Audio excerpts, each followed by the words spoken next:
At sa iba pang balita, isa ng ama ang Philippine Eagle na si Pag-asa makaraan ang 21 taon. Ito'y matapos na matagumpay na mapisa ang itlog ng partner nitong si Kalinawan sa Philippine Eagle Center sa Davao City. Alamin natin ito sa ulat ni Joseph Parafina.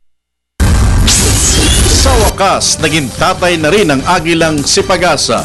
Ito'y matapos na matagumpay na mapisa ang isang sisiw na agila na nabuo sa pamamagitan ng artificial insemination. Sa ngayon, nasa mabuting kalagayan naman ang kanyang inang si Kalingawan.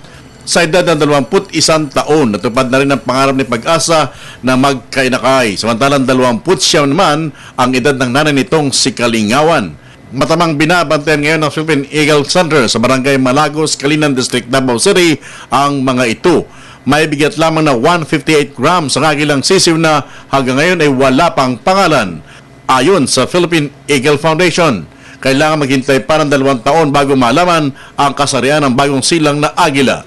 Sa paglabas ng bagong silang na agila, iisa lamang ang mensahe ang nais ito iparating sa taong bayan. Ang huwag silang gambalain kailanman sa kanilang tirahang inilaan sa kanila ng may kapal. Para sa Telebisyon ng Bayan, ako si Joseph Parafina.